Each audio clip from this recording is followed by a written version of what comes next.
You are listening to the Dominance Academy podcast, the premier enclave for those who seek mastery in the arts of traditional relationship dynamics and the arcane knowledge of unlocking true leadership.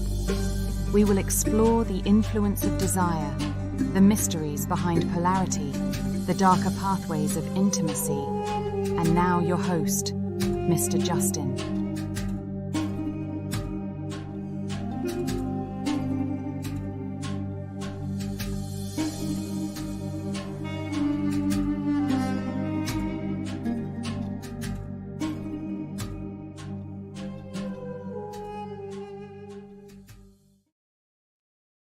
Thank you for coming through to this live. I know it's been a minute and been working on a bunch of different stuff.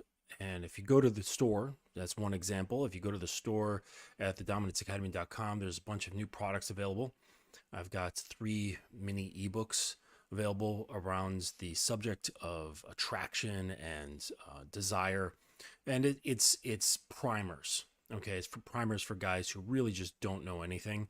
And it really kind of sets a nice foundation for getting a really fundamental understanding of what it is that you need to do if you want to learn how to be more attractive and to understand desire. So that's been going on. I'm working on a move. There's all sorts of shit. Kind of rebuild the clutch on my bike, and I don't have any time for that shit. But such is life, you know, things just get busy and things need to move on. So thank you for coming through on this impromptu live. I was just kind of going through some stuff on YouTube, and I came across another video on It's Complicated. And I gotta say, it's some interesting stuff. This guy, you know, he has some good questions, but man, you know, it's kind of infuriating because, let me just pull this up, because you know, he's not dealing with anybody who's really substantial. Like, he's just dealing with like regular dudes. But at the same time, I kind of like it because it does give you a good understanding of you know, it gives you a good understanding of regular dudes and how they think and all that shit, you know. Yeah, because like I said, it's like me and, you know, guys that I know, we kind of live in this bubble that we've created, and you forget that there's like a whole world of just regular nonsense that guys have to deal with. It's just, and it's nonsense that we never ever get to see.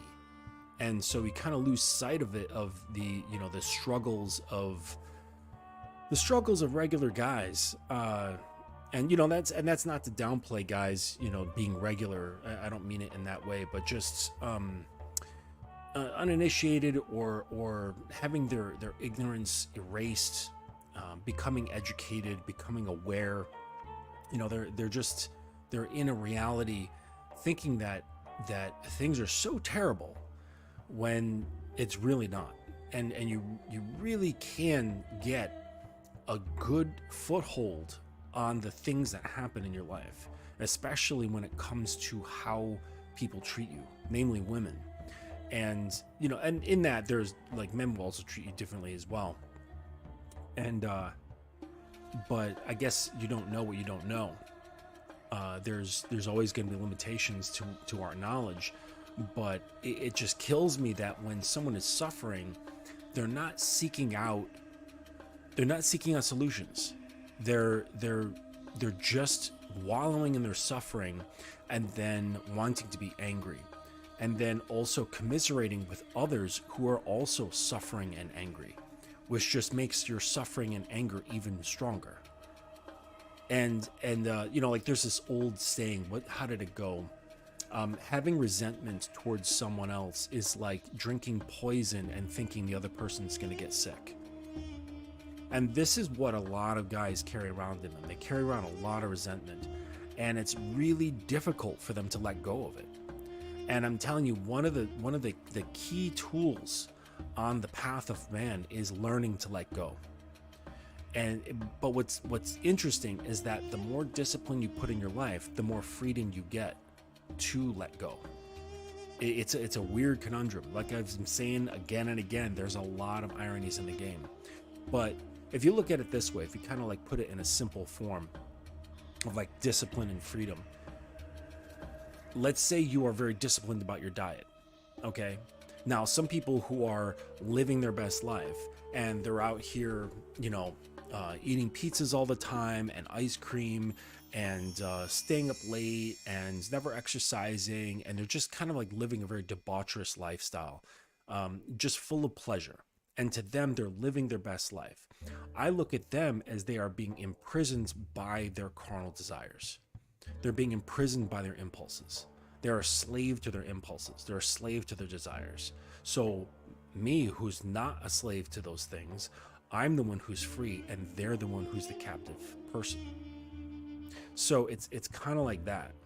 And when you learn to let go of those things, you let go of the control that certain things have over you, you gain an immense amount of freedom.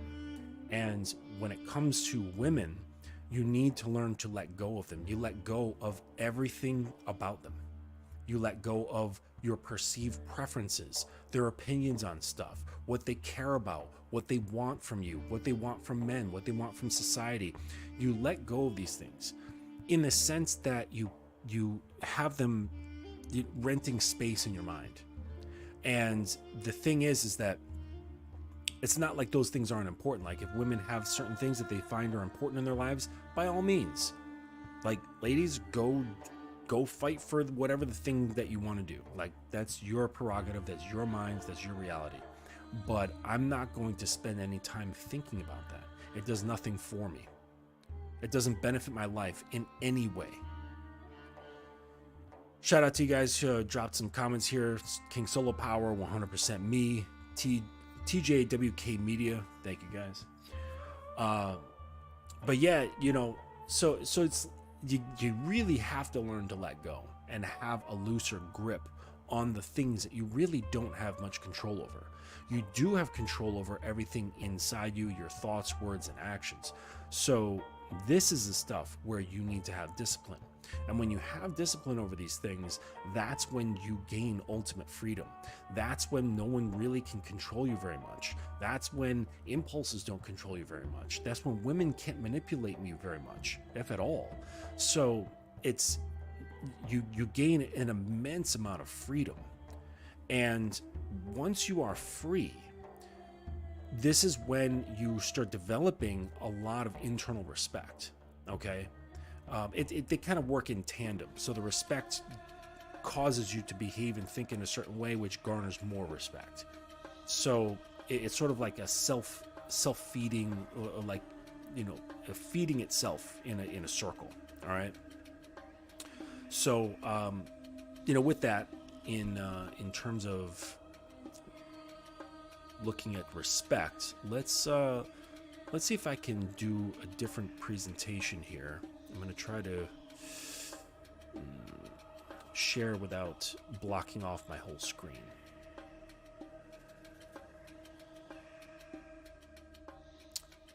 I'm just hoping that I can be seen as well and not just the thing. Is that working out? Let me know if you can see me as well as the presentation. I'm trying to do the picture-in-picture thing. Maybe this? Here we go. That's what I'm looking for. Okay. Let's roll it.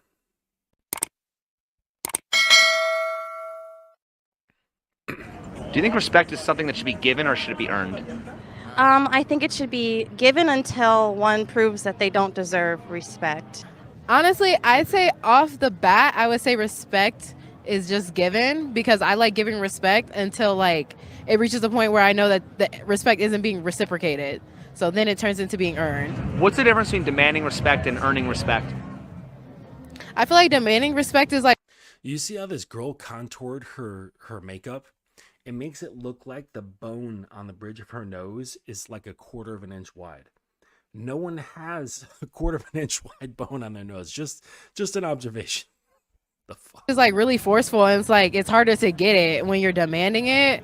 Demanding respect is just like, wanting somebody to do it just because you say so. Earning it is more like you're doing the actions that make people want to give you respect off top.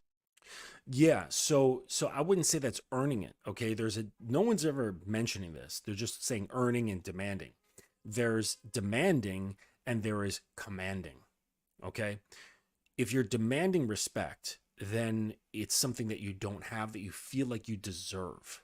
All right, and there's people out there who are like this, both men and women, and they behave as though people owe them respect. And what comes to mind is, if you've seen Game of Thrones, is King Joffrey, right? The little kid who was like that crazy sadistic bastard. He demanded people respected him, and he used fear as a means of getting what he thought was respect. And then there's Stark, right? Stark was, although he died very early on, people respected him because he was just an awesome guy. He was an upstanding dude. He was well-mannered. He was kind, but he also was a warrior. He did not, he didn't fear going into battle. So there's that. Tops. People go about demanding respect in a very pretentious, non-authentic way where it just comes across as like being cocky. I think earning respect just looks like being a upstanding citizen. Is demanding respect a sign of strength or weakness? I believe it's a sign of weakness. Why? Because a strong man who is worthy of respect doesn't have to demand it at all. It's going to be given to him. I'd say strength, because a lot of people nowadays aren't really respectful. So I'd say it's a strength for me. It depends on how you're going about it. If you're doing it in a way that's like showing that you're insecure, then no. But if you're just the way that you enter a room demands respect, then I think that's different. Do you believe that trust? Yeah, see, people are confusing demanding and commanding. All right, commanding comes from your aura. It comes from your presence. It comes from how you carry yourself. It comes from how you interact with people. Demanding something is an act that you put forth in order to get something from somebody else. Trust should be earned or given until proven otherwise. I think in most relationships you kind of earn the trust, by getting to know each other, and then in certain situations you may have to earn it. Can trust ever be restored once it's broken? I feel like not fully, but yes. It depends on what the person did, but most oftentimes, no. If trust should be earned, why should respect be given? If trust should be earned, why should respect be given? Well, because there's layers to it. Okay, you've got basic human to human respect, and then you've got respect that is more specific and more granular to you. Okay, so woman that I just meet, of course I'm going to have a baseline level of respect for her. Okay, but if she wants more of what I have, what I am, what I can present to her, because I know of its effects, then there's going to be trials which will earn more of my respect, but in a more specific way. Respect should be given because there's a million situations where you need to have people in your life that do good things. If you don't have respect for the people around you, nobody will respect you. So, and trust is something if you never trust anybody, nobody will ever trust you either. Yeah, that's very true. Okay, so if you ever come across people who are, they're very much hyper aware of others, getting things over on them, or if they're worried about people who are scheming them, more often than not, those people are schemers. More often than not, those people are untrustworthy. If those who are constantly worried about other people being untrustworthy, it's because they are very aware of their own behavior. They're very aware because they've operated in this way. So because someone who's just very honest and straightforward, they're not going to be worried about people scheming, because that's the lens which they see the world. So if you've got fears about these things, then likely you probably have a habit or have done these things in the past, or you're doing them right now. So I think it's kind of like a give and a take. It's a personal journey for each person. We're all kind of going through this similar stuff as, being in these bodies and living on this planet and stuff like that. So I feel like respect is just something that by default should be given everyone. Trust is different because trust can leave you open for being hurt. So I feel like that's why trust isn't something that you should just give to everyone. Do you think anybody just deserves respect without earning it? No, I don't think so. So why do so many women think they just deserve respect without earning it? Who gives a fuck? Like I said in the very beginning, if you're thinking about these things, about what women say, what they want, what their preferences are, what they're doing en masse, okay? Not your woman that's in front of you, okay? But just women in general. It's going to lead you to suffering. It's going to be a waste of your time, your energy, your thought processes, everything. There's nothing to be gained in talking about women as a whole, okay? Now, if you've got the same question about the one woman who's in front of you, refer to your program. All your answers will be there. I don't know. There's a large ongoing sense of entitlement in that area of existence. Women Who just cares? want to feel entitled to everything. I mean, a lot of women do deserve to be treated, with respect, but to just off the top respect them flat out is like, that's two different things. I think there are levels to respect that people do have to earn. Like, you can't become like a police officer, like the president, unless you have certain credentials that give you that respect to have that title. Why do women think that chivalry is just about basic mutual respect as opposed to a one-way servitude towards women? I think it's because it's how.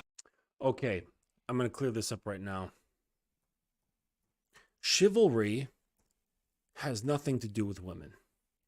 It is it is a code of behavioral and moral beliefs that were subjected only to knights, to medieval knights. So that means if you are not a medieval knight, you have nothing to do with chivalry. Okay? It's been co-opted into general culture and when it shouldn't be. It's a specific set of codes and morals and beliefs and behaviors that are only for knights. Okay? And I'm trying to see what chivalry consists of. A lot about the church, loving the country in which you were born, thou shalt not recoil before thine enemy, make war against the infidel without cessation and without mercy, thou shalt not never lie, must remain faithful by pledged word, thou shalt be generous and give largesse, I don't know what that is, to everyone. Thou shalt be everywhere and always the champion of the right and the good against injustice and evil. Thou shalt respect all weaknesses and shalt constitute thyself the defender of them. Thou shalt defend the church. Thou shalt not shalt believe that all that the church teaches, and thou shalt observe all of its directions. So this is only for knights, okay? If you're not a knight, drop using the word chivalry, okay? It has no place in modern society. It's just been co-opted into nonsense. Women are brought up and what they're taught, how to be treated by a man, not how to treat a man. I don't know. I think women. Where did that freaking neckbeard knuckle dragger pick that one up from? Okay? You know he didn't come up with that shit on his own, because I've heard that before too. So there's your little basement dweller, regurgitating nonsense. Okay? Think for yourself, gentlemen. Confuse respect, just like basic respect. If you want a woman to learn how to treat you, you teach her. With not being chivalrous, but I don't know. It's just something that's not really required anymore.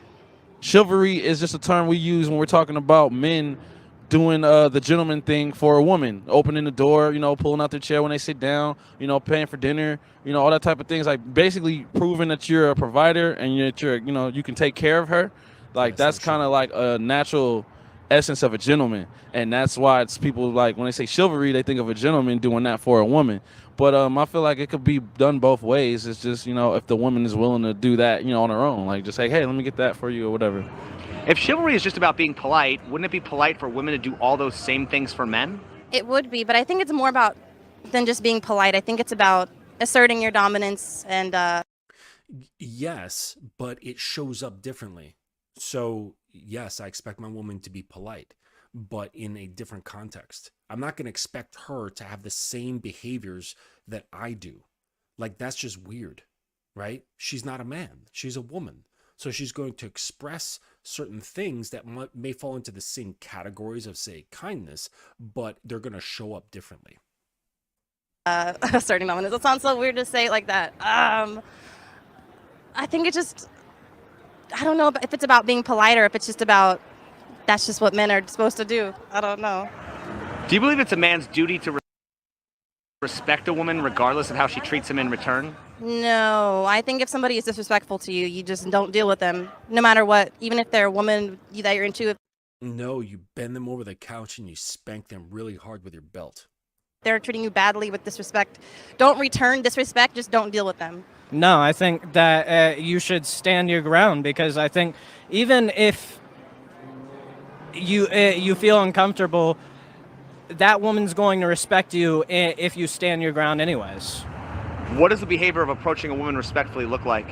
I feel like it goes both ways with a man and a woman, just like not being weird or uncomfortable, making things uncomfortable. Calm, cool, collected. Don't say anything that's considered disrespectful, like maybe calling them baby when you don't know them or something like that. Does a man have to risk being offensive in order to shoot his shot? Yeah. Oh, she was about to say it. Yes. And this goes in line with knowing what you want and knowing how to say it in such a way that's not overly crass. Okay? They say there's more than one way to skin a cat. There's more than one way to convey an idea. There's more than one way to get across your thoughts and desires without being crass about it. Okay?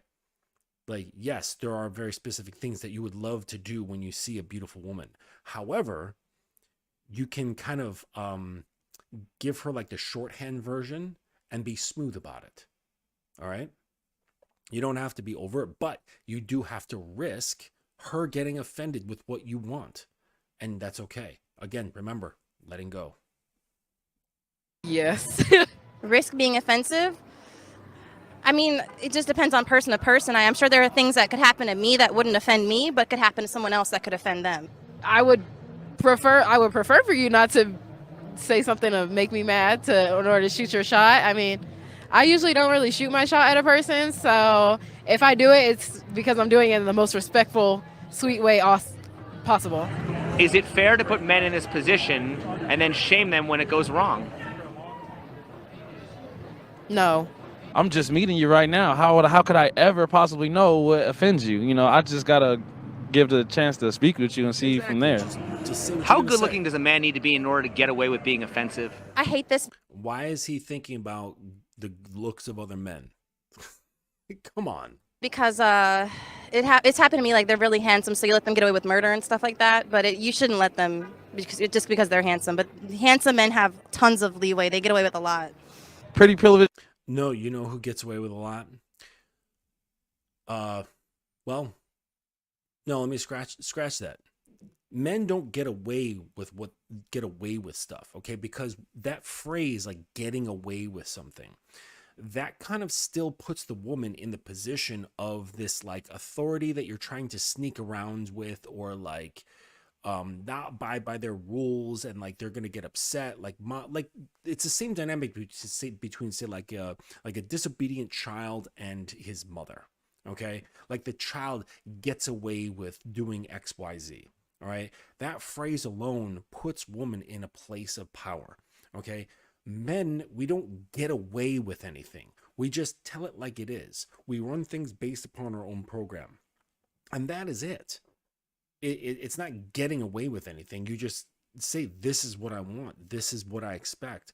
And, with her ability to show up, she then gets positive rewards based off of that. It's really not that complicated. I feel like I've seen a lot of people talk about pretty privilege, but handsome privilege is a real thing. I do believe I have a little bit of that, and I know I can. What it is you don't get offensive with the woman, right? but honesty is sometimes really offensive to women. So when you're just being an honest guy, that can, rub them, in an offensive way. But you could get away with that if you got some handsomeness to you, for sure. How is a man supposed to know what offends a woman, and why should he care when the outcome is uncertain? I feel like we all generally know that if you wouldn't say it to your mama, don't say it to her. Would you say it to your mother? That's the answer. Like, would you say that to your mom? That is so stupid because, and I think somebody says it here too, you're not trying to go out and have sex with your mom. Like, that is just a weird correlation to make. Like, I don't see you as my mother, and I'm not going to treat you as my mother. That's just fucking weird. You know what I mean? Like, you can't be asking questions that you would not ask your mom. Like, that's what it comes down to. But is a man trying to date his mom? That's not the point. It's like, you're respectful to your mom. You should be respectful to all women. Doesn't matter. You're obviously not going to tell your mom you have a fat ass, but that's the point. Like, you're not going to come to a girl on the street and be like, hey, you got a fat ass. We don't want to hear that. Why do women often complain about men being disrespectful when the things that offend them are totally up to her discretion and can be polar opposites? It's just case by case basis. Like, I'm sure like some women would be offended by something, whereas another one wouldn't. You just kind of have to put yourself up in that position to be offensive to someone, I guess. Yes, exactly. Rather than but guys are such chicken shits, right? I hear this all the time. They're like, oh, well, I'm afraid of Me Too. I'm afraid of getting Me Too'd. No, you're not. You're just a pussy. You're afraid of rejection. They're saying, oh, well, I'm afraid of being called a creep. No, you're not. You're afraid of rejection. All of these things that they say might happen to them, okay? Even it goes down the road, like, why would I get involved with a woman and then get married and then she's just going to take me to family court and then I'll get destroyed. All of that is just these surface level copes to cover up the fact that they're afraid of getting rejected. That's all it is. And the reason why they're afraid of being rejected is because they already reject themselves and they're afraid that the woman is just going to confirm that. Complain, why don't women step up and set the example? Like, why don't women start approaching men rather than complain about how men approach them? The example. He literally just said he wants women to lead. I mean, it depends on your boldness level. I'm not really the type of woman that's bold, so I can't really speak for other women. As a woman, you get this slight celebrity status everywhere you go because everyone wants to look at you. Everyone wants to see you and do certain things to you. So they get kind of an air about them. I was like, okay, this is how I would like to be approached, and this is not the way I'm being approached. And they're projecting that approach to themselves. They're attracting it to themselves even if they don't like it. So it's like they have to be able to accept the fact that if I dress like a whore, I'm going to be treated like a whore. If I dress modestly, I'll probably be treated modestly. And not a lot of them get that. What would you say to nice guys who would say that they never want to be dominant in a relationship out of respect for the woman? Yeah, that's some weird shit. I'll remind you. I respect them for that. I'll be treated modestly. And not a lot of them get that. What would you say to nice guys who would say that they never want to be dominant in a relationship out of respect for the woman? Like, that's a inconsistent phrase, okay? Because if he's a nice guy already, then he's never going to be dominant. He can't be the thing, right? So that's like a wimp saying, I don't want to get into a fight with that guy because I might destroy him. And so I'm just being really nice. So I'm really nice. I don't get into fights because if I did, that guy would be in a grave. No, you can't say that because you're too nice. You're a complete weakling, right? You're a wimp, all right? And it's in the same, like the same boat, all right? If he's already a nice guy, he does not have the capacity to be dominant. So his only option is to say, I'm not going to be that way out of respect for you. But the thing is that he has no other choice. He can't be dominant because he doesn't have it in him. Actually, he does. It's just under a whole layers and layers and layers of self-hatred. That's because most guys, if you really dig deep enough and you go underneath all of their conditioning and all of their self-disapproval, there is a core man there that is fully capable of being dominant. Okay? It's just they have too many layers of bullshit that they actually believe is their true self and their true identity, which is not. So operating on that level, he has no choice but to say, I'm not going to be dominant out of respect. Okay. Women absolutely, I mean, if they love the guy, absolutely have respect for the man that dominates her. So yeah, that's a bunch of shit. I respect them for that. I mean, if that's what you want to do, then period. I'd say that you need to get out of your cuck truck, bro. Like, come on, man. I'm the leader, you know, and if you will allow me to lead you, you will be my companion. But you know, if you want to be just because you want to be nice and it's out of respect, like that chick's not gonna respect you too long, bro. When you're making her wear the pants. Does a man typically have to be macho to be respected? No. But I feel like now, kind of, yeah. I don't think men have to be macho to be respected. I think that's just like our TV screens make us think that kind of stuff. But I think the most stoic men that are silent but also like reserved are the most masculine to me. I think that's a myth. There's an old adage that goes, the loudest vessel is the most empty, right? So if you have a coffee can full of coffee, you bang on it, versus a coffee can that's completely empty and you bang on it, the empty can will be louder, okay, if you apply the same amount of force to both cans. And I see this a lot with men as well. They have this over the topness to them, and right off the bat, I know they eat shit. Inside, deep inside, there's usually hurt, there's usually pain, there's fear, there's anxiety, and they cover it up with extra. Okay, much like the guy who's got like the tiny dick and he needs to get a fucking monster truck that's, you know, got the extra suspension and bring it up off the ground fucking 12 feet. Like, he's compensating. So men compensate in all sorts of ways. And being the loudest guy in the room or the brashest or the boldest guy in the room, this is a cope. All right, it's a cope for self-rejection. All right. Like I said, I've met some truly, truly deadly, badass motherfuckers, and they are cool, calm, and collected everywhere because they know they cannot be destroyed mentally or physically by pretty much anyone unless they have a fucking submachine gun. That's it. Unless you're armed, you know, with a firearm, that levels the playing field, and guaranteed they've got more training than you. So it's like, yeah, I know guys who are super, super calm in all situations. They don't need to be loud.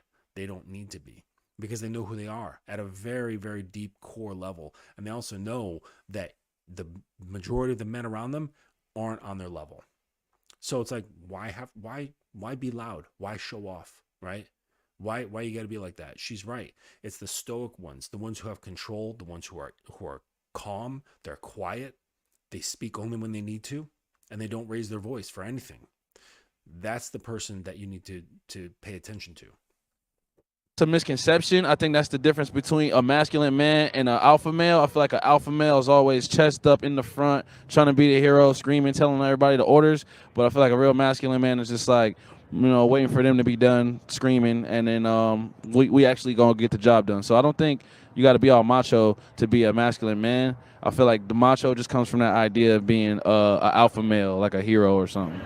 Doesn't that place the man into a category where he's supposed to take abuse to be a man? What? Ooh, that's hard.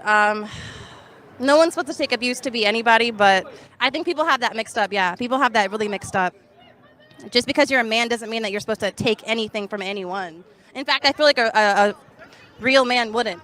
In a way, it puts men in a category to be the protector, the fighter, the thing that holds down the fort, you know? Yes, but you're only protecting and fighting against either the things you believe in or the people that you care about. That's it.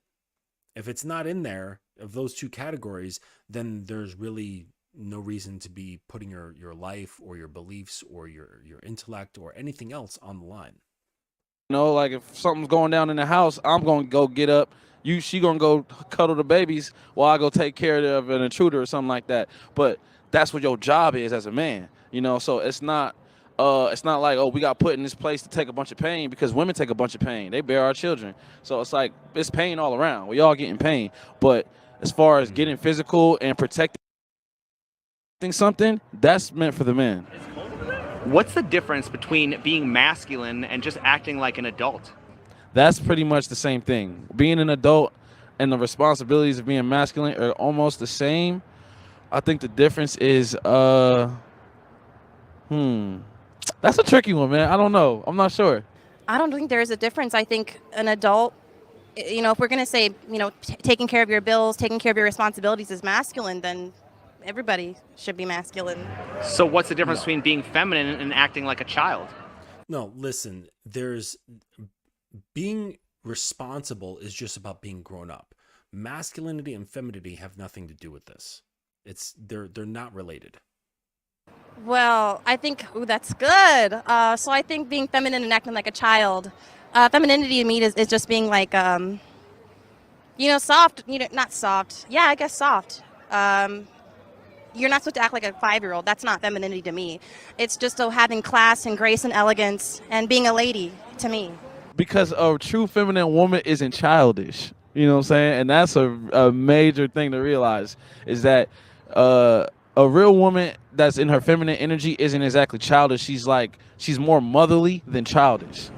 So do women want partnerships or daddy-daughter relationships?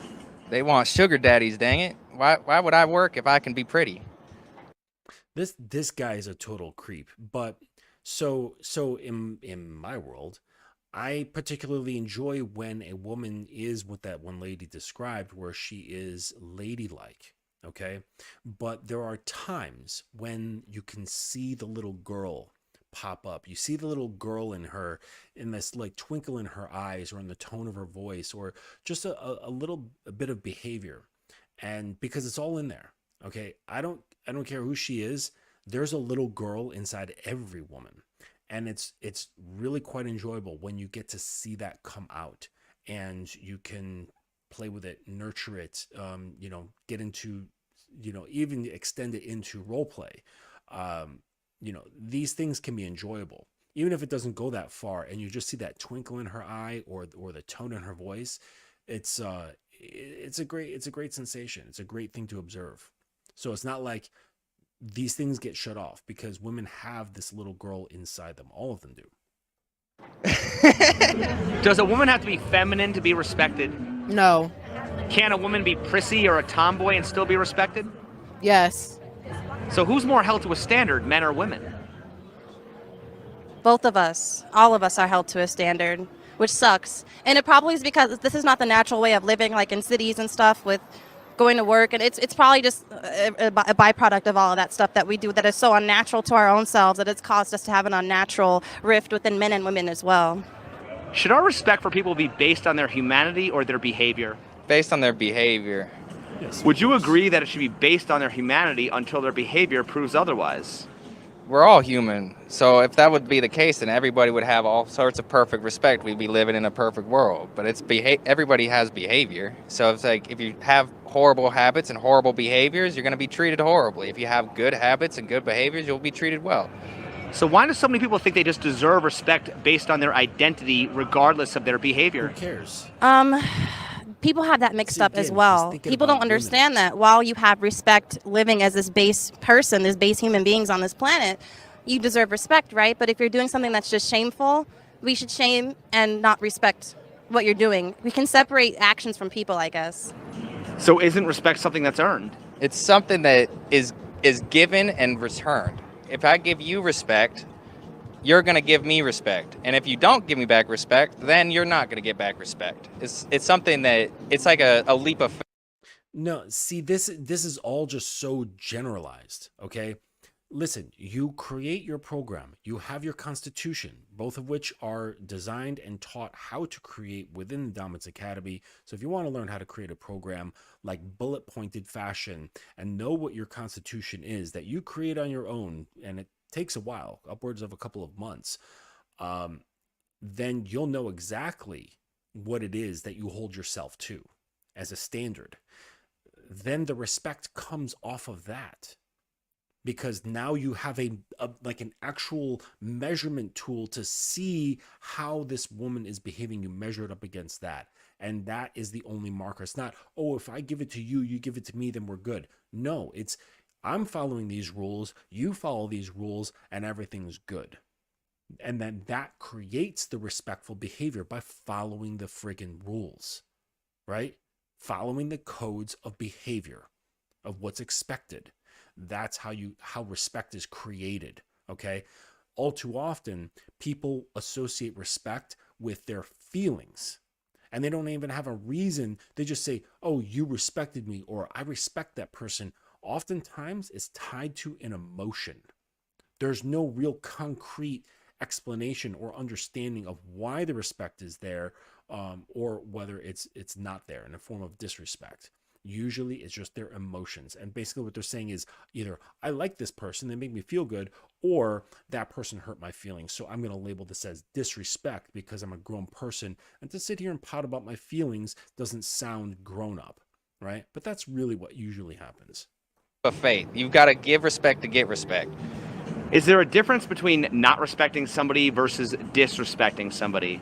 Yeah, if I don't respect you, I'm gonna ignore you. I'm gonna like passively be like, okay, I don't like this guy. I see what he does. I'm not a big fan. And if he comes over to talk to me, I'm gonna be like, look, man, go away. I don't like you. This is why I don't like you.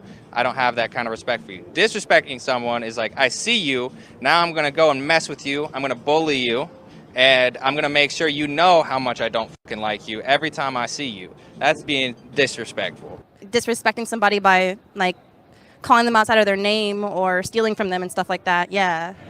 Isn't one passive and neutral? I've heard that before. What the hell does that mean? Calling somebody outside of their name or calling somebody out of their name. I don't know what the hell that means. I've heard that multiple times. I have no idea what it means. Like, you just looking at the words used, it makes no sense. So someone can please enlighten me. Like I said, disrespect is based upon a set of rules. It's based on a structure. Okay, that's where respect comes from. Otherwise, you're just talking about your feelings. While the other is hateful. Yes. So isn't disrespect also something that's earned? Yes. Yes, it is. All right, so there you have it. Yet another critique on It's Complicated, and you can see just how warped the general populace is. Granted, he's in Vegas, so that might have something to do with it, but I don't think so. I really don't think so. I think that a lot of guys think this way. I think a lot of women think this way, even though I really don't care. Just kind of putting it out there for you guys to see. Shout out to you guys who are in the chat. Marius K, I see you. J98, welcome. Uncle Guns, salute my man. Defiant Smash, a new name, good to see you.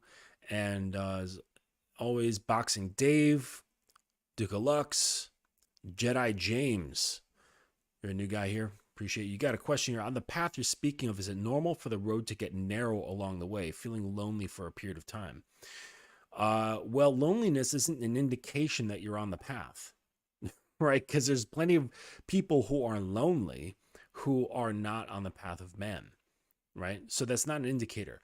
Also, when you are on the path of man, you are actually growing the greatest relationship you will ever have in your life, which is the relationship with yourself, and therefore you are never lonely. Never. I love being alone. I love spending time with myself because I don't have a need for company. Granted, I don't know, maybe I've always been like a lone wolf type. I've never been like a community type. I needed a big band of friends or whatever. I've always been sort of just on my own, just as like a mentality. Okay. Even though I was like close with my family and stuff growing up, but I was different in that way. So that said, you know, when you're most grounded in yourself and you've got a good understanding of who you are, what you stand on, what you believe in, and you really enjoy yourself, you really appreciate yourself, there's really, and you also have dismantled anything that has created neediness in your life.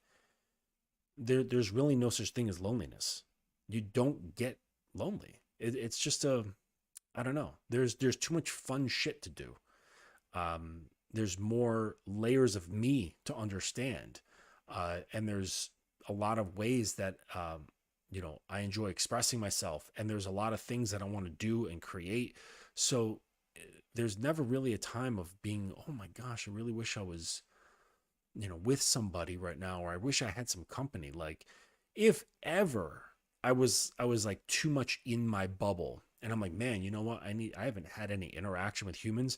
I'll just go out, like, this is, like, my don't want to see my girl, or she's busy or whatever. I'll just go to a bar, have myself a cocktail, shoot the shit with whoever's sitting there at the bar. Like, it's not that big of a deal, So to answer your question, feeling lonely doesn't exactly happen, and it's not necessarily indicative of being on the path, okay? The path of the way. You will notice that your circle will get smaller, okay? But this actually feels good, okay? Because you know who's worth it and who isn't. You know who's able to stick by you and who isn't. You understand who brings value and who doesn't. So your circle gets smaller, okay? But that means when it gets smaller, it gets more concentrated and more potent, and the quality is better. So I really can't say there's any downsides. There's really no downsides to the path. There really isn't. So I hope that answers your question. Okay, so Marius K says it means calling them something that isn't their name or something they don't answer to. Okay, so if your name is Marius and I call you Darius, that means I'm calling you out of your name. I don't know. It just seems it seems something that people get really upset about very easily, and I never understood that. I don't know. I'm not a sensitive person, and I think there's something to be said, and I bring this up a lot. It's something that I really hammer home in the academy, is having a mountain mind. And the mountain mind is immovable. You can't say anything that's going to perturb me. Nothing. Because you don't have any control over me. You cannot spike my emotions. You cannot control my thoughts. And you certainly can't control my behaviors. I am a goddamn mountain. That said, you can say whatever you want. I don't care. Whoever you are, and I'm not talking about you, Marius. You're fine. But I'm just saying, whoever that is outside of me, they have zero power over me. They cannot control me in any way. And for those that easily get upset, and it's turned into a culture, like it's turned into trolling culture, okay? And then making fun of people, like in chats, like, oh, you got triggered, bah ha ha, right? And people get off on that, and it's quite revealing. It shows that you're easily moved, okay? And we don't want to be like kites out here, men. We don't want to have any little gust of winds to be able to take us up into the air and flip us around. All right? Do not get moved. Okay? This is part of having a strong spine. All right? If you've got a weak spine, that means it's flexible. That means it can be moved by a certain amount of stimuli. Okay? And when it's very little stimuli and you get moved off of that, that's really something to observe. Okay? The unfortunate side, and this is the irony of it, is that those who are easily moved often lack the discipline and the ability to self-reflect on the fact that they're easily moved. And if you bring this to their attention, they're going to get really, really upset. They'll be very defensive over, what's going on in their mind and in their behavior. So be careful of anyone who's not asking for your advice. Okay. So I wouldn't give any like really unsolicited advice when it comes to this sort of stuff. Okay. So just keep that in mind. because if someone's easily triggered, you never know what they're capable of. They can lash out at you. You don't know if they're packing weapons. You don't know if they are really easily moved into violence. And if you have no training, I mean serious training, like don't say like, oh yeah, I can fight because I get into a couple brawls. Be trained, okay? And if you're not trained, just sidestep anybody who is easily triggered, because you have no idea what they're capable of. They're way too unpredictable. So, that said, what you're saying, J98, men are supposed to control their emotions. This, like, just kind of like reflecting on some of the stuff that they were going over in the video, it's like guys are saying a lot of the same things that women are saying, and this guy almost is saying, well, I don't like what's expected of me. I want to be something else, but I still want the things that men have traditionally received, which is desire, respect, and admiration. So he's like, well, I want to be seen for my emotions. I want to be treated with equal regard as women. And if I've got problems, I want someone to say, hey, what's going on with you? Can I help you out in any kind of way? Do you need a shoulder to cry on? While at the same time, wanting the respect and adoration of his forefathers, who were not that way. It's like you can't have it both ways. We hear like similar statements of women, and what is it, the common trope that guys kind of toss around? They say like, oh well, you want the all the power with no responsibility or something like that. Like they want the respect of women who carry themselves respectfully, but they still want the freedom to do whatever they want. And it's like, well, you can't have everything both ways. You have to choose. All right. And you have to live with what your choices are. Okay. And not complain about the things that come from your choices, because there's always a cost. There's always a cost to your choices. So if you're going to choose to be stoic, you're going to choose to be on the path. If you're going to choose the direction of the way, then this is going to have certain prices. The cost is your circle getting small. The cost is going to be bringing yourself toward discipline, okay? But after a while, you understand that it promotes you a heck of a lot of freedom. But you don't initially see it that way once you start changing and becoming more of a disciplined life. But you can't just kind of like follow your impulses. Okay, because this is going to weaken the things, because people will start respecting you. They will start looking at you with some sort of adoration. Okay, perhaps even jealousy. So that's one of the other costs when people look at you, because there'll be lesser men who are less disciplined, who have no principles, that are completely led by impulses and their feelings and their desires, and they put it all out there. They will be jealous of a man like you, who has their mental shit together. All right? That kind of keeps their belt tight, keeps their metaphorical pants pressed, okay? Keeps their metaphorical shoes shined. They sit up straight, both figuratively and literally. All right? They will get jealous. Okay? They will get jealous when you walk into a room and there's an aura of commanding respect without having to say anything. Because you can tell someone, who respects themselves by how they carry themselves. It's like a, excuse me, it's like a cologne that you cannot smell. You just pick up on it. And women will pick up on this too. You walk into a room and women will stop and look, and the guys who are really needy, who really desire those looks, that just any of that energy from women, they will detest you. Okay, so you have to be careful who you're talking to. If you're the type that's a social butterfly, and there's no, there's no shade on men who are like that. There's a lot of men who, they don't like to sit back. They just love to engage with a lot of people, and that's totally fine. There will be men who are very jealous of you because you're doing this just effortlessly. You don't care. Because you're not in it to gain anything other than just pure enjoyment of sharing verbal expression with other people. Okay?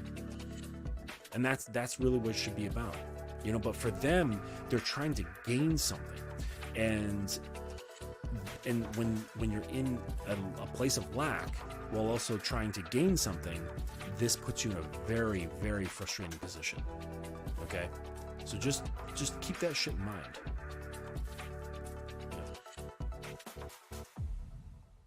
Avoidance, de-escalation, and deterrence. Yeah, that's good. Those are some admirable qualities, Uncle Guns. Because it's in order to be that. Like, see, I would put that in line with someone who's being more chivalrous. Okay, something that you would expect of a knight. Okay, and I'm not saying that we have to be out here as knights, right? I prefer more of the black knights than the silver knight, or the white knight as they call it. The anti-hero, because they still hold, the anti-hero still holds themselves to a certain level of stature. Okay, they have their own set of codes. What's up, King Ken? Good to see you, man. Like if you look at great anti-heroes like Batman, okay, he's got his own set of laws that he follows. Okay, Deadpool is another anti-hero.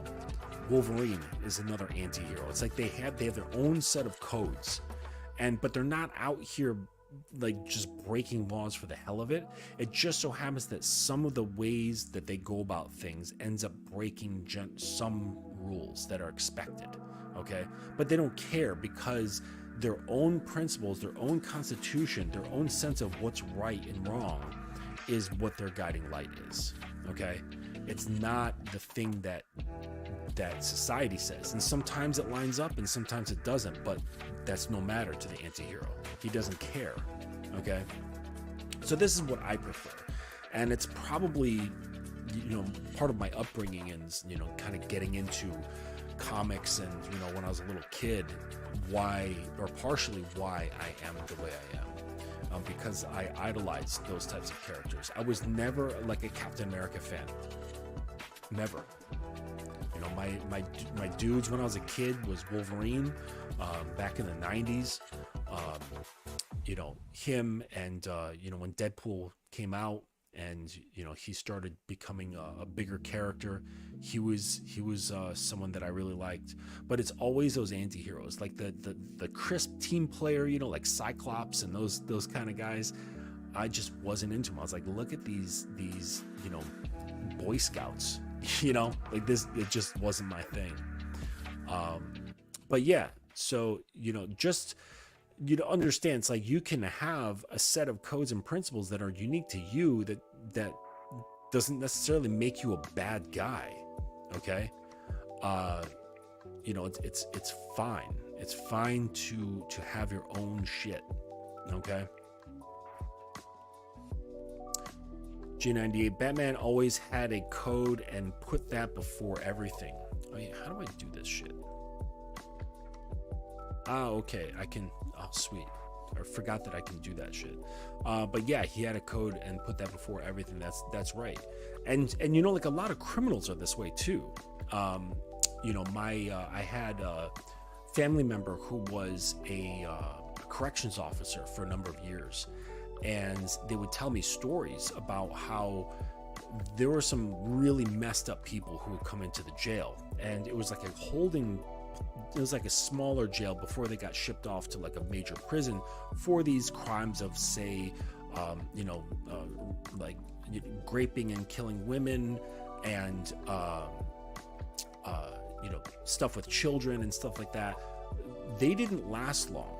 Like, word would get out amongst the criminals, and they would like send messages to the bigger prison, be like, hey, this creepy like son of a bitch is coming there in a couple days, and would let everybody know. And then that guy who abused and killed children he would last like 2 days before they found him somewhere with like, you know, puncture wounds in his stomach.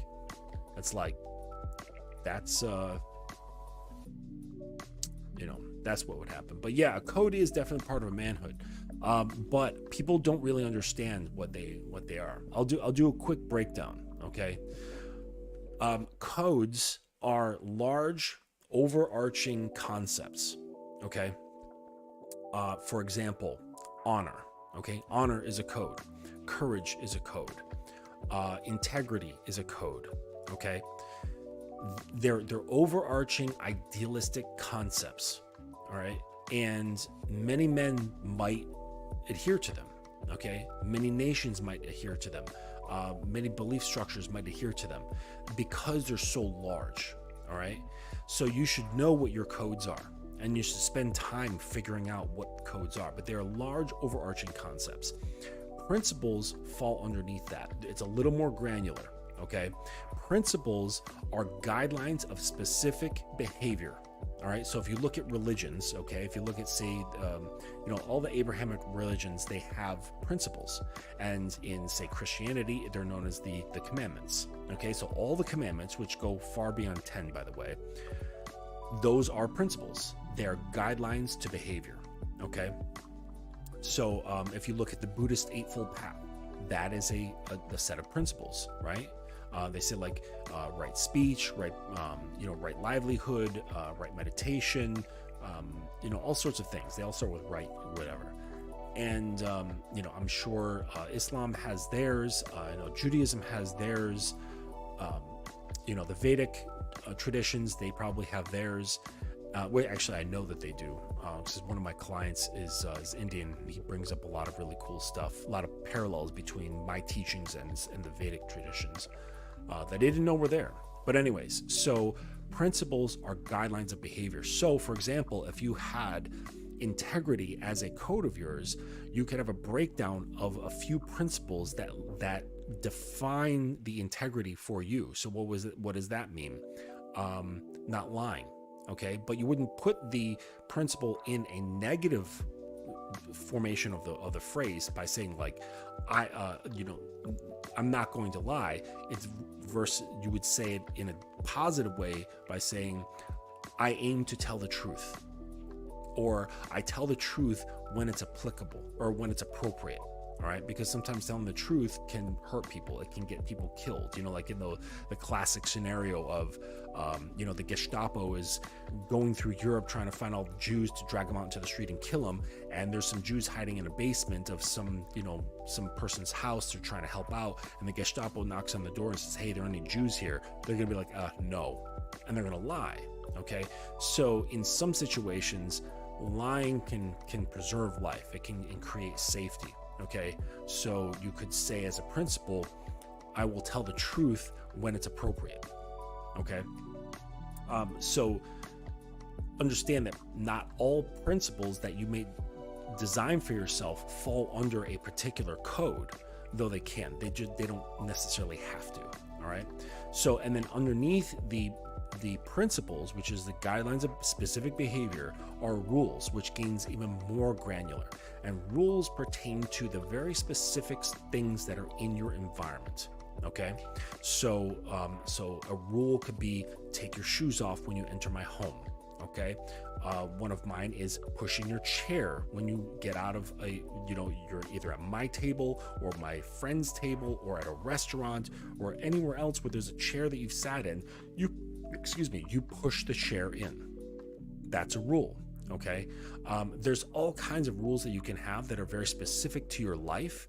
You just have to kind of pay attention to them because often you'll already be behaving in these rules, but you kind of take them for granted and you don't really think about it.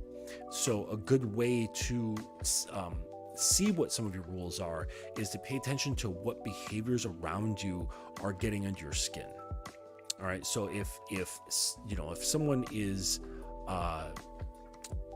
doing something that kind of gets into your skin, take note of that because it might be an indication that there's a rule sitting there, that something that you hold as a rule and may not even realize it. So that's a way to kind of suss out your rules.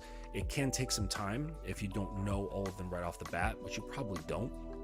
So if you're trying to figure out your rules for your space, for your living quarters, and your general vicinity wherever you are, pay attention to what gets under your skin. So, and this is what gains respect, what commands respect, is when you have a deep understanding of these things. When you have a deep and clear understanding of what your codes, your principles, and rules are. This gives you a basis foundation for creating your program and forming your constitution. And you gain all that and start living off of that. This is what will bring about commanding of respect, because your behavior will start matching up of these ideals that you're creating for yourself, and it'll just start changing the air around you. And people will pick up on it. They'll feel the air pressure difference. They'll be able to smell the difference in the air quality around you. It's the only way that I can describe it, okay?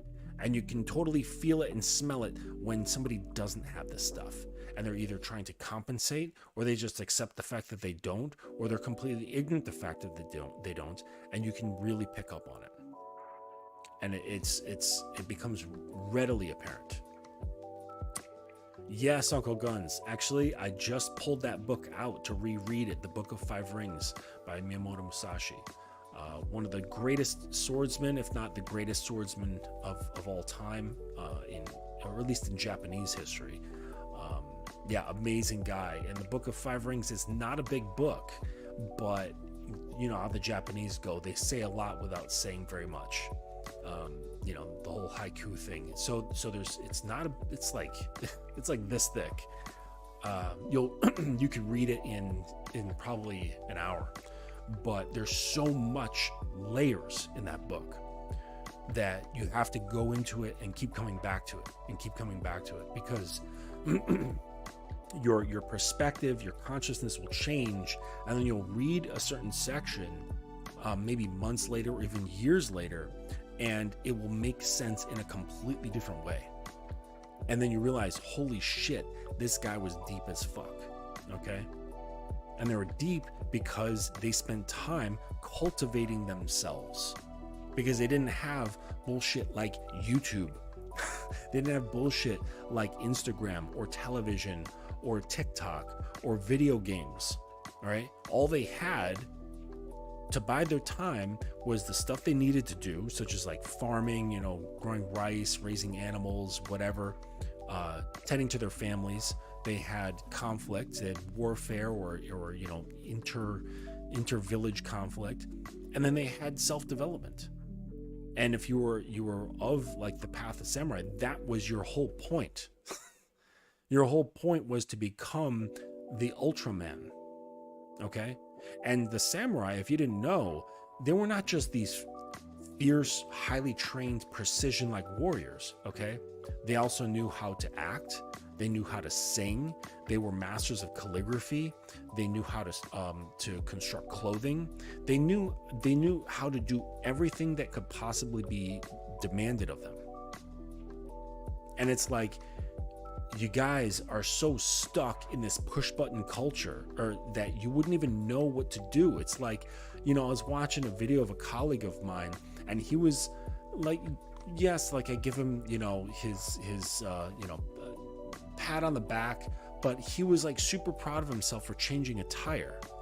It's like, bro, I learned that shit when I was 11 years old. Like, this is nothing to be like, whoa, I'm super proud of myself for changing a tire. Yes, you should know how to change a damn tire, okay? But you should also know how to make a fire in multiple ways, okay? And there's multiple ways to make a fire, all right? Learn how to do these things. You should know basic survival tactics for urban and wilderness environments, okay? You should know how to fish if you don't have a fishing rod, okay? You should learn how to find drinking water. You should learn how to purify water. You should learn how to do a whole bunch of stuff. You should learn how to defecate when there's no toilet around, okay? Like if you're in the woods, like how to deal with that. All right. There's a lot of things that you should know how to do that make you sufficient. All right. Yes, you should learn how to use firearms. You should learn how to use a bow. You should learn how to use a knife. You should learn how to be able to care for blades. Okay. And I'm not saying knife I'm saying it in all senses. So not just combat, but you should know how to use it as a proper tool. Okay. Like there's a lot of stuff, and guys are just like, I'm gonna just see what's on Netflix again. Maybe there's some cool show. Maybe I'll watch Survivor on Netflix instead of learning how to be a survivor. Maybe I should include some of this stuff into the academy. Because I spent some time with a ninjutsu grandmaster who was also an ex-Green Beret, and I learned a lot of stuff. Like I could teach you guys how to set up really, really devastating booby traps for your home that really don't cost a whole lot of money, and they're super, super effective. And you really don't need much. Most of it can be bought at Home Depot. You might need like a couple shotgun shells, and that's about it. But holy shit, teach you how to navigate without a compass. That's a lot of fun. But there's just a lot of stuff, a lot of interesting survival stuff. So maybe I'll add that to the academy. Some of this warrior stuff, and also healing. Okay, so not only does the samurai have to know how to kill, they also had to know how to heal. So they, of course, in the Asian culture, they study a lot with the acupressure and the acupuncture points. They understood all the meridians and how they affected the organs. And I studied out in a school in California for that. So maybe that's something that I'll add as well, because while you're caring, if you're a leader, okay, protection doesn't always come in the form of force. Protection also comes in the form of caring. All right. So like, are you just going to say your woman is sick with a certain something? What, are you just going to run to the drugstore and give her a bunch of like pharmaceutical chemicals? Right. Or are you going to understand how certain things are reacting in her body, and knowing what nutrients, what vitamins, what minerals, what foods, what kind of tea, and what pressure points to activate in order to make her heal without putting more chemicals in her body. Okay? Like there's, or your child or a friend or whoever. All right? It's like this it's being a man is much more vast than just being able to stick your dick in somebody. Okay, or like being able to fight or something like that. Like, yes, there's great fighters in the world, but it's like that's just a small part of it. All right. Yes, spend your time, make a plan, put things together of stuff you want to learn and to achieve, and break it into bite-sized parts. Study. Stop devoting so much time to people like me on YouTube and other people like me and other channels and all this bullshit. Okay, more time. Like I'm not saying just swearing off YouTube. All right, there's a lot of great things to learn, but give yourself a time limit. Okay, say, all right, I'm going to allow myself this amount of time for indulging in social media, something like YouTube. And then your other bits of time when you're not working, figure out what it is you want to add to your life, how to make yourself more rounded, more competent. Okay? And then amass your knowledge. And then break it into some parts. You have maybe say you got like 4 things you want to learn. And maybe there's like 12, but you say, okay, these 4 are the ones I'm going to focus on now. And then you break it up into pieces. And you say, okay, I'm going to do 20 minutes of this on Monday, 20 minutes of this on Tuesday, 20 minutes of this on Wednesday, and so on and so on and so on. Okay. And then you do this consistently. Okay. For a year, your head is going to be full of really great shit, and you're going to become more well-rounded. All right. And there's a little tip. Every time period you can decide, but it should be in 3. So like every 3 weeks, give yourself a reward of some kind. Okay, whatever that is, something that you really enjoy that's gonna feel like a reward. All right, so like maybe you've got your eye on like you know, a nice pair of shoes or something like that. 3 weeks of consistent study, then boom, at the end of that 3 weeks, you go get yourself that pair of shoes. It's gonna set that cycle in your head. All right, the same thing that I talk about when you're dealing with a woman and the positive reinforcement and that sort of stuff, you can do the same thing on yourself. So the 3 weeks go by, you make recognition, like, damn, I've been solid. Look at all this work. I've filled up 4 fucking notebooks. And I know generally what's in these notebooks. I'm feeling great about myself, and now I'm gonna get a treat. Okay? You can gamify your own brain that way. Okay, and it's not like some secret hack. It's like very simple, behavioral conditioning, and you can absolutely apply it on yourself. Okay, and once you understand it, you can do it on yourself. You're like, oh shit, like a woman that I'm dicking down, and her brain is turning to mush, and she's in love with me. Applying it to her is gonna be like child's play, right? It's gonna be like a walk in the park. Okay, and next thing you know, she's following right along with everything with ease, with a big smile on her face, asking you, can I suck your dick when I get home? Right? Because now you've turned this into a positive reinforcement trigger that makes her feel good about herself, right? Instead of being like, oh yes, I really need this, you turn your dick into a reward system that increases how she feels about herself. Okay? And now every time she experiences it, she gets this flood of psychological understanding that it feels good. She feels better about herself every time she gets to experience your dick. You see, there's so much more. There's so much more, and you guys are just focused like, how do I get more of this? And more, It's short-sighted, bro. Very short-sighted. Okay, so I hope this was beneficial. I hope this kind of like opened your eyes a little bit about the respect thing. That was more just fun, just fun commentary shit. But I hope what I'm talking about is getting your mind thinking in a different way, and taking control of your mind, taking control of your body, your emotions, your thoughts, like everything. Okay, the things you have control over, take it. It's right there. Okay, don't be a lazy slave to your impulses. Okay. Just one last comment here before I bounce. What'd you say in here? Everyone's talking about the Shogun show, and I said, of course, the Bushido were the real deal. They knew everything they did benefited themselves, their family, friends, village, society, and country. Yeah, it's because, see, when you have a bunch of people who are operating from a similar system, that's when you gain a lot of strength. Like, yeah, it's cool. Like, to be an island, you're your own sovereign man. You got your own shit. You're like what they would call a Ronin, okay? And a Ronin is someone who is not part of a community. They've lost their master, and it's just a roaming samurai, okay? They're still the same dude. He just doesn't answer to anyone and doesn't serve a community, okay?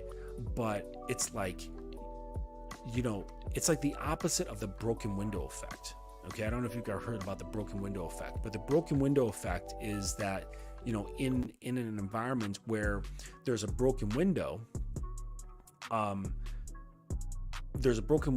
and people just ignore it. And then that allows for another broken window or for trash to be around. And it slowly kind of compounds on itself. And the thing is that I believe that it can have an opposite effect, okay? The not broken effect, where you're actually uplifting, changing yourself, and being an upstanding reflection of what should be, of what you believe should be. Okay, not based on a societal standard, but what you believe is good for yourself, good for your society, good for your community, good for your family. All right, and being that, challenging all the bullshit in you, and constantly working to refine and improve. All right, this can have an effect on those that are around you and want to be like you, okay? That want to also have the same way that you feel about yourself, because you're happy, you're calm, all right? You know you're tough, all right? Because you're immovable mentally, all right? You're not a dick, but you're not movable, all right? I think there's an opposite effect of the broken window effect that can occur. But yeah, that's why they had that, you know, the Bushido in the that show. And you know, if you want the the full experience of that show, just read the book. And I think it came out in like 1978 or 79, something like that, just called Shogun. And they're doing a really good job of having that show on point. There was 2 scenes so far. Spoiler alert, so plug your ears. There's a scene where the sailor is offered a bath, and he's like, oh, I've already had a bath this week or whatever, and it's like, another bath, and she's like, yeah, you need a bath. And there's 2 women there, and in the show he declines. He's like, yeah, whatever, I don't need that shit. In the book, it's this whole scene where he's like in the tub, and he's got these 2 naked women with him, and it's this whole like erotic scene of him getting washed by these 2 women. So they changed that. And then they also changed something really weird, where there was an assassination attempt on him, and they made the assassin into a woman. And in the book, the assassin was a man. So I don't understand why they changed the gender of the assassin. I doubt it was for any sort of like woke reason, but I don't know. But it is, as the kids would say, one of the least woke shows out there. Like, they're really just sticking true to the book, and it's fantastic. So I would read the book and watch the show. So, all right. So I am signing off here. I've really appreciated everyone who has stopped through and taken a moment to come here and chill out with me. And I appreciate those of you who are catching this on the replay. Yeah, the Richard Cumberland original series was good too. Yeah, it wasn't bad. It wasn't bad. But this show is very well done. So, all right, you guys, have yourself a great evening. I'm going to chill out, and I'll catch you on the next one. Take it easy.